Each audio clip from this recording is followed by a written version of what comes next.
an item and put it in my DS in the game, it's the watch, but to like do a Pokemon thing, it's 10. So I'm gonna try to do this. I found an item. I got an escape rope. You can use those in caves, and you can get out of a cave quickly. This is Pokemon Heart Gold version and Pokemon Silver, SoulSilver version. Both rated E for everyone, and both include a Pokewalker. To see how these things work, we're going to start out Silver and see what it looks like. Let us proceed. Okay, so in preparing this video, I'm taking a slightly different approach. I am going to let the game play in real time. I have a pretty experienced Pokemon player here, Jenna, who's age 15. She's played most of the Pokemon previous titles. She's just going to take us from the very beginning right through and let you experience firsthand what a Pokemon game looks like.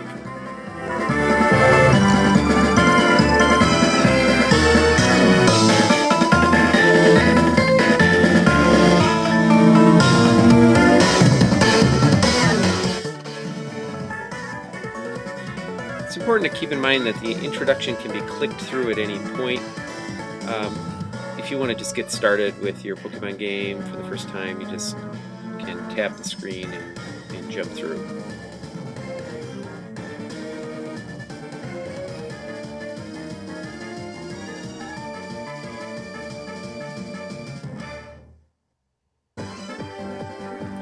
Now, we start out by seeing one of the mysterious new Pokemon that you can find if you hunt. So basically you're getting teased with the final goal right there. That's a pretty cool looking Pokemon. And this is a very important part of the game. Each cartridge Pokemon game allows just one player. If you want to erase all prior data, you have to do a pretty complicated series of keystrokes, and that will erase the game. It basically kills all your existing Pokemon, and everything you've earned gets reset to 0. Keep in mind that just one player can play on a cartridge. That pretty much eliminates Pokemon from use in a library setting where you might want to circulate the game. You can't do that. The only option there is to have like a communal game.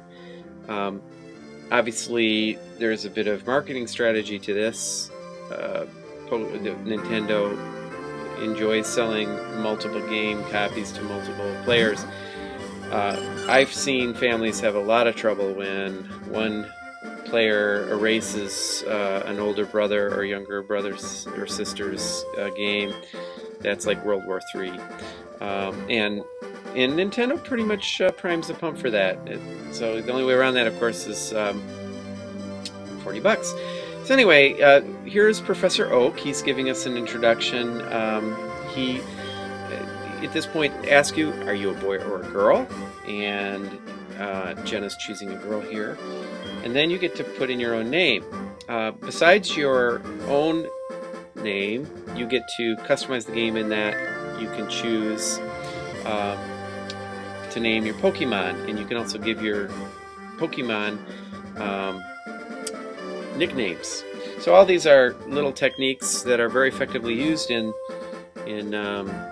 Pokemon to make the experience your own. There are approximately 115 Pokemon in the two titles that are new, or they're been repurposed for this revision. Both Gold and Silver were released 10 years ago for the Game Boy Advance. In this version called SoulSilver and Heart Gold, you explore the same region of the Pokemon world. I forgot the name of what it's called, but where you can experience or find these 115 new Pokemon, including the really exclusive and valuable ones. So, a couple of things that you notice on this screen. The game starts, you've got your name now, you start in your room, there's your parent who's telling you to wake up. Look at the kinds of things that are commonly part of a child's environment. There's it's like a computer, couch, microwave, that kind of thing, and you're getting a basic introduction to how to move around and use the game.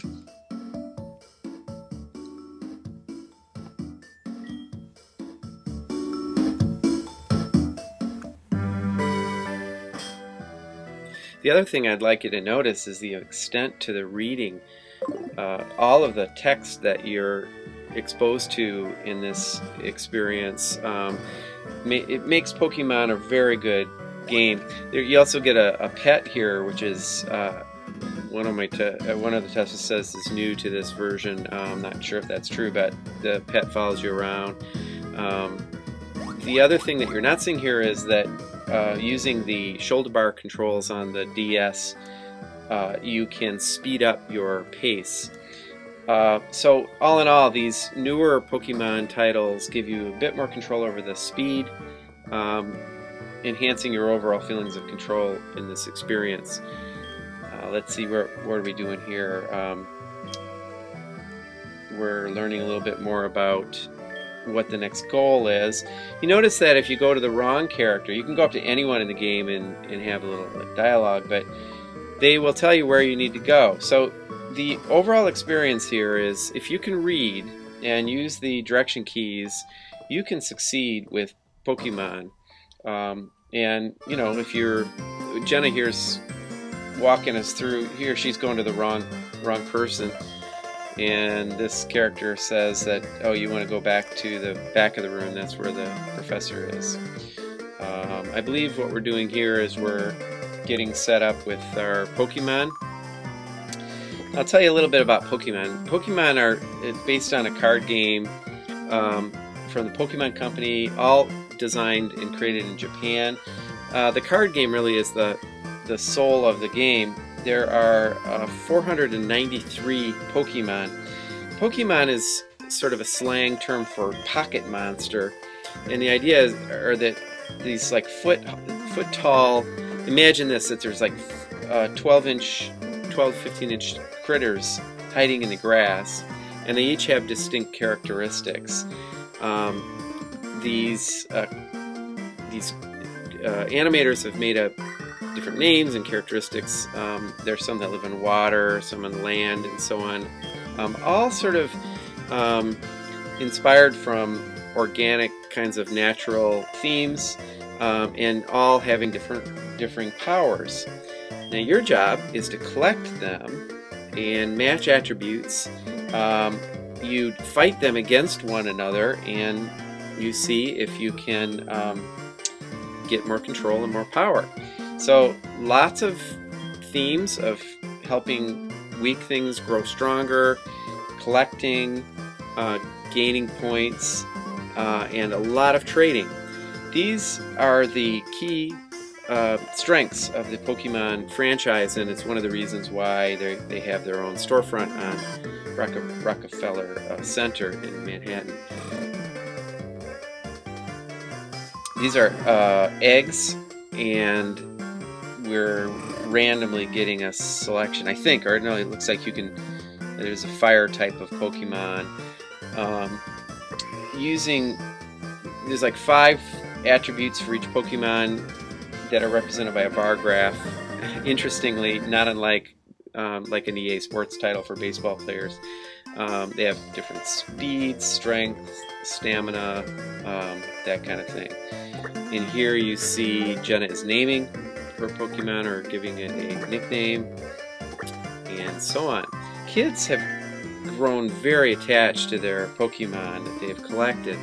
And I should also mention that these new titles have the ability to collect or to connect either through the built-in wireless capabilities that come standard on a Nintendo DS. So you can trade and chat with other players as long as you own. They also own the card, another $40. Or you can log on online, exchange a friend code, and you can trade your Pokemon creatures. You can chat. You can go to a coliseum, and up to 4 players can duel at the same time. So there's a lot of social and trading aspects to the game as well that have been enhanced with these 2 new versions. In addition, there's a Wii connection so that you can manage. It's kind of like a Pokemon stock market where you can put up one of your Pokemon for trade and get a different one from anywhere in the world. There's a map feature where you can see the Pokemon trainers and the different ranks all over the world, and so on. So this is really like turning into an empire. So let's see where we're at now here. Talking more to the professor, who's noticed like the model here of having a teacher or a mentor in the form of a professor who sort of coaches you and tells you what you need to do to advance in the game.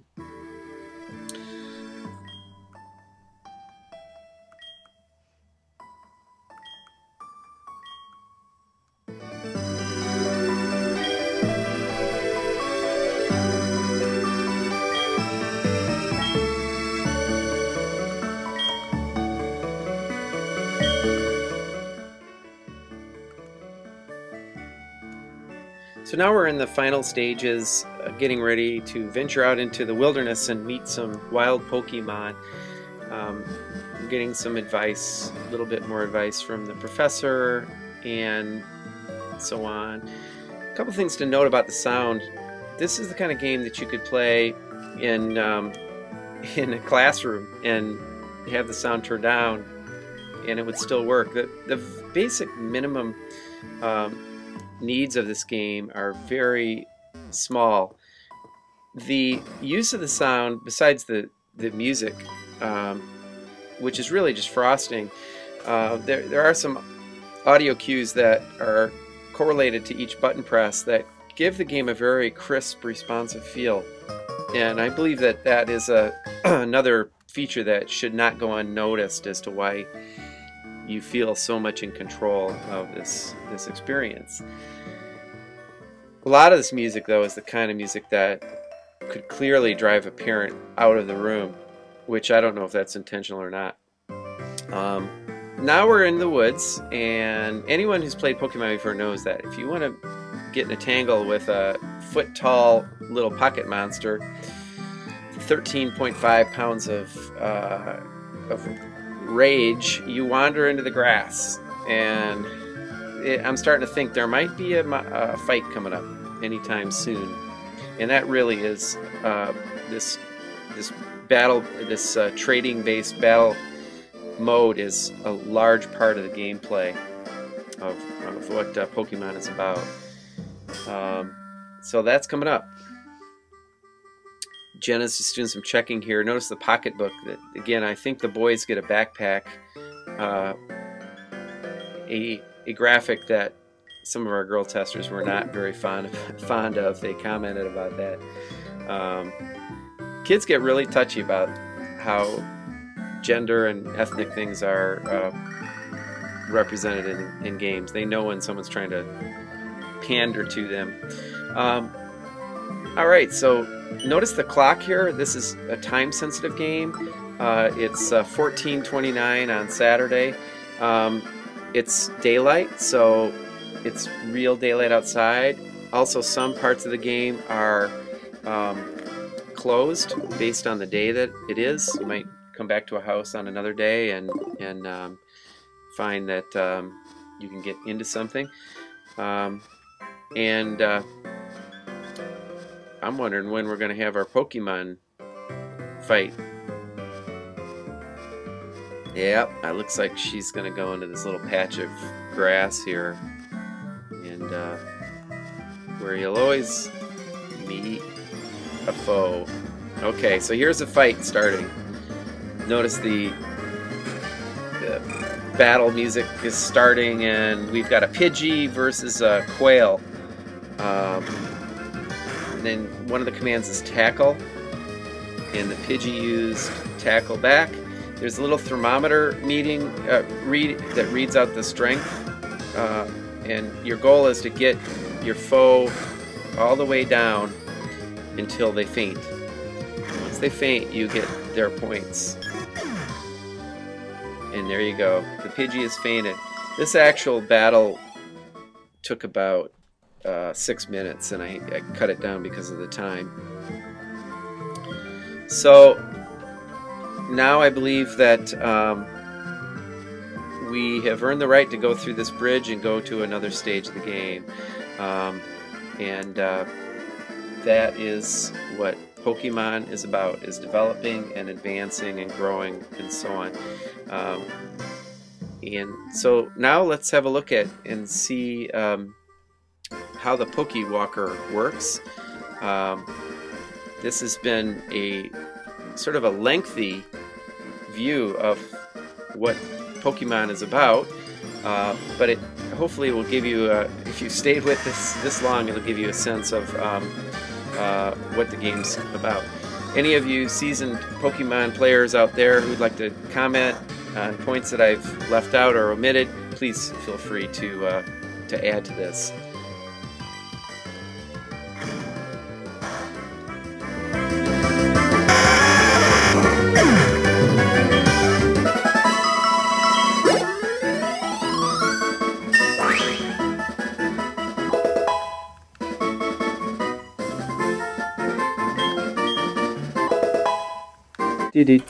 Nice regular shaking. 7, 8, 9, 10. And we're at 191. So I go 1, 2, 3, 4, 5, 6, 7, 8, 9, 10. What should the number be? 200. Let's try 220. Yes. Here it says total watts 224, total steps 5,963, I think. But that's how much I got in total of how much I've ever done. I'll put that. Actually, it worked the first time I tried on flat surface. And now Gyarados is right there. Right. Got it. And there's nothing in here. Now he's gone out of his shell. Yeah. And here you can look at like what you did when you're doing it.